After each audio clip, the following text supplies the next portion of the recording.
Hello, welcome back to the Xpert Eleven Road to Glory series, where in the last episode we managed to beat Hamilton Academical, but it came at a big price as Wei Jun Er was sent off and will be out for 2 games. This is the first of the 2 games. We're in the cup match against Block BK, where we already have a decent lead against them, so this is a pretty much elementary match that we need to go through in order to get through to the next round. Bruno Brito is back from injury for Block BK, but they still have Mukula Lee's injured. Well, there are still quite a few decent players in there though, like probably René Puyo might make way for the returning Bruno Brito, but I think we definitely have enough in the side to be able to beat them. Or we would have, except for the fact that we are kind of struggling for players ourselves at the moment. Wei Jun Er and Celso and Mota are both suspended, Pierre Hesslink slightly injured, and I don't want to risk anything further with the Kruger match coming up, which could be very important and a very difficult game. Therefore, it's very likely that Pierre will have to sit out this match. But leave us short on options. I think we may have to bring in one of the players who I was only really planning to have in there as squad filler. Knights line up in a 4-5-1 formation, but due to a rather extensive absent list, it's pretty much a makeshift midfield of sorts.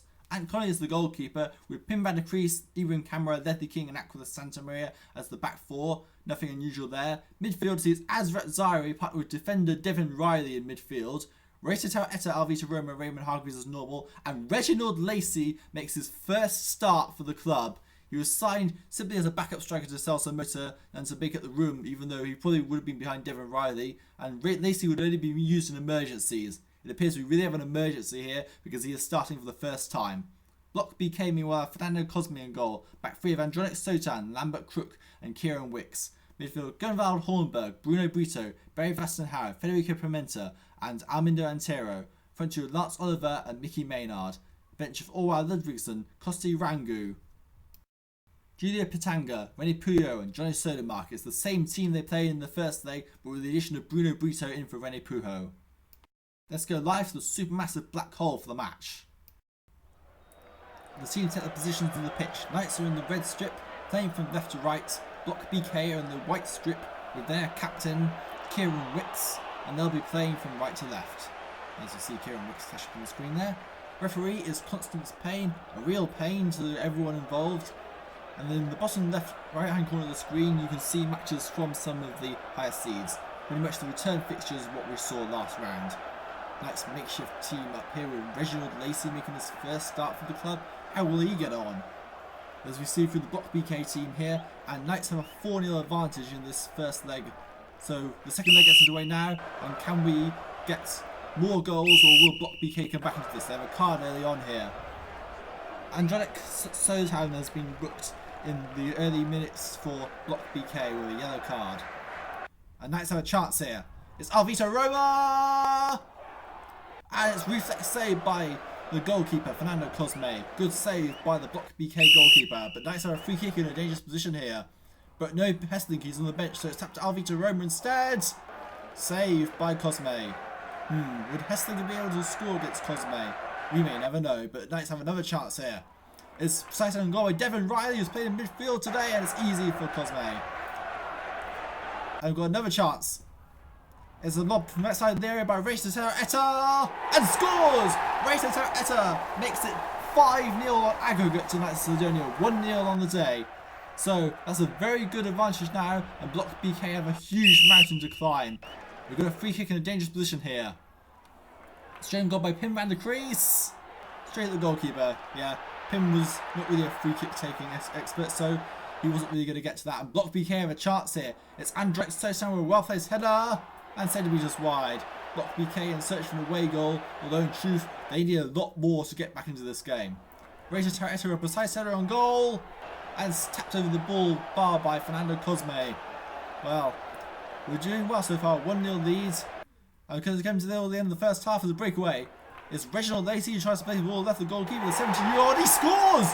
Reginald Lacey has scored on his debut for the club. Amazing! The 17-year-old striker, who's probably one of our weaker ones we've had, has opened the scoring on his first start for the club. He was only in there because of the suspension of Celso Mota. Well, at the end of the first half, Knights have got 2-0 lead at half time after creating 7 chances and 61% possession. So, Can Lacey improve on his debut for the second half? I think we're about to find out any moment now. As the second half gets underway now. 50 minutes played. Knights 2, Block BK nil. But Block BK have a chance with Armindo Antero. And they have their away goal. Armindo Antero has scored for Block BK. And Ant Connolly's clean sheet run is looking like a distant memory now. 57 minutes played. Knights 2, Block BK 1. Armindo Antero's head on goal. Just wide. Block BK fans were probably hoping that would have gone in. They still need a lot more goals to get back into this game. Reginald Lacey missed a shot on goal. He scores again! This is incredible! Reginald Lacey on his debut for the club. He's 17-year-old. He's only 2 bars in skill, and yet he has scored twice against this Block BK side. We've got a breakaway here. It's Lacey. He's on a hat-trick here. And not even close. Wow, maybe it was a bit too much to hope for a hat-trick. But this is some performance from our number 9. The youngster making his first appearance for the club. I can't believe it, I must admit.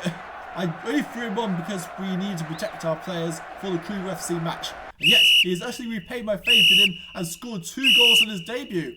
Maybe I underestimated him. Maybe he's not so much of a fodder after all. Reginald Lacey. Well, we may have a new star striker on our hands, but ladies and gentlemen, Reginald Lacey has scored 2 goals. Whether it's been enough to force Celso motion from the starting lineup, I'm not sure. I highly doubt it because I think Mota will probably be my first choice striker for Kruger FC when that comes around. But you never know what will happen. You can never know what will happen in football sometimes, and I think today is an absolute proof of that.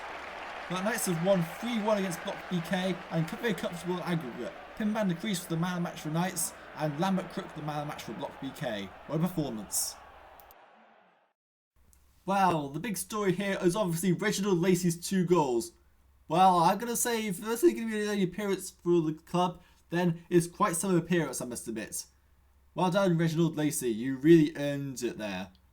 2 goals on your debut. I really underestimated him. He's just a 72, and yet he scored 2 goals on his debut. I mean, what? I was not expecting that at all. Fortunately, no injuries means that we should have a full-strength squad against Kruger, apart from the fact that Wei Jun Er's card against Hamilton Academical has also ruled him out of the Kruger match, so not quite the full strength, and we will be forced to play underage in midfield. Whether Zaire or Reilly or even Reginald Lacey might start, we never know really, but someone of the reserves will have to play to make up for Wei Jun Er's absence, and it might cost us the match against Kruger. But you never know, if we put the work in, we might be able to do it. Anyway, let's see the team of the week. Team of the week is Matthias van Barneveld, Diablo Orange. Back four, Greg McPherson, Buffalo Springfield, formerly JK Besiktas. Harry McInnesby, Grand Rapids FC. Hubert Koichen, Shark United. And Arnold Pascoe, Giolitos FC. Midfielder Godfrey Burbridge, Lusitanian Warriors. Patrick Wendell, Glorious Bastards. Kieran Shaw, Inter Rose. And Rupert Roddick, Buffalo Springfield. And front to Pierre Nimwembe, Mighty Athletic. And René Tedesco, AC Samba. So that's the end of the 2-legged ties. Now we're just down to the 1-legged ties per week. So who will be facing next in the cup? Our opponents in the next round of the cup are Stoke Town. Well, that's quite interesting. We may have a 100% record this season, but can we do it on a cold, windy night at Stoke?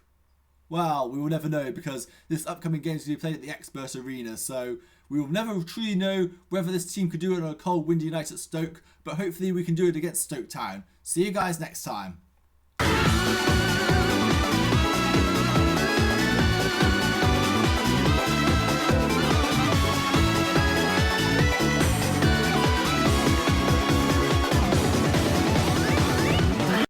Wait, what?